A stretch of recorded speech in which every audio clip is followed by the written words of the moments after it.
My mom told me not to come home for Christmas because I'd embarrass them. My sister laughed and said, "He hates nobodies like you." So I didn't go. But a year later, I bought the house they were celebrating in, and I made sure they'd never forget that Christmas again. My name is Emma, and I've always been the quiet one in my family. Not the rebel, not the favorite, just invisible. My mom, Patricia, was the kind of woman who lived for appearances. Designer dresses, charity luncheons, picture-perfect holidays. My sister, Chloe, was her masterpiece. A lawyer with a rich fiancé, glassy hair, and that fake smile that photographs well. Me? I was the disappointment. When I left college to pursue my startup dream, they called it another failure in progress. When my small tech business went through a rough patch, Mom said, "Some people just aren't meant to succeed." So when Christmas rolled around last year, and I texted asking what time dinner was, Mom replied with, "Don't come, Emma. You'll embarrass us. It's a family event." Then Chloe chimed in from across the group chat. "He hates nobodies anyway. Enjoy your takeout dinner, sis." I stared at my screen for an hour. I didn't cry. I didn't scream. I just went quiet.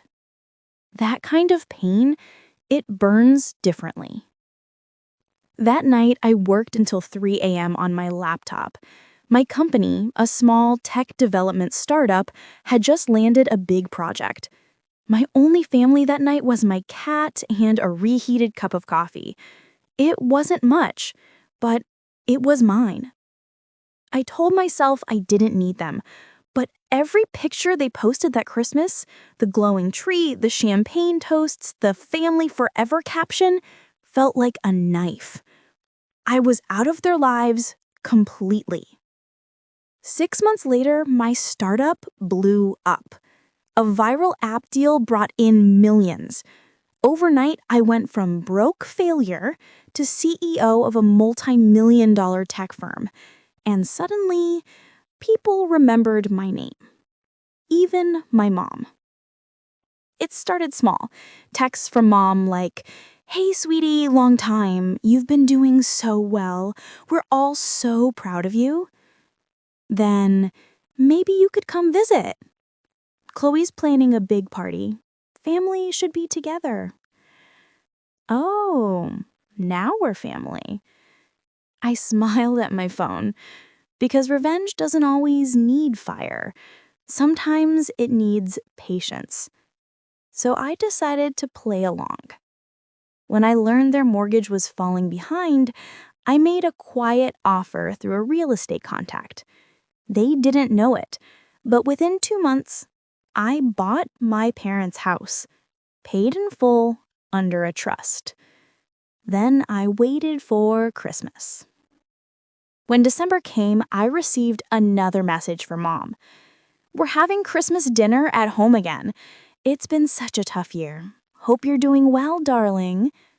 I replied, "Oh, I'll be there. Just not how they expected." I arrived early, wearing a black coat, my confidence wrapped around me like armor. When they opened the door, they froze. Mom's smile faltered. Chloe whispered, "You actually came?" I walked in, looked around, and said calmly, "Beautiful place. Shame you're going to have to move out next month." The room went silent. Dad frowned. "What are you talking about?" I took out the deed. "This house, it's mine. Bought it 6 months ago. You're behind on rent." Mom went pale. Chloe's fiancé nearly dropped his wine glass. I wasn't angry. I wasn't gloating. I just smiled. I said softly, "Consider this a little Christmas gift from the nobody in the family." They begged. Mom cried. Chloe called me cruel. But they weren't crying for me. They were crying because they lost control. For years, they made me feel small. That night, I let silence be my answer. I walked out, leaving the deed on the table. I didn't throw them out. I gave them 1 month to move. And then I left. No more screaming, no more pain, just freedom. It's been a year now.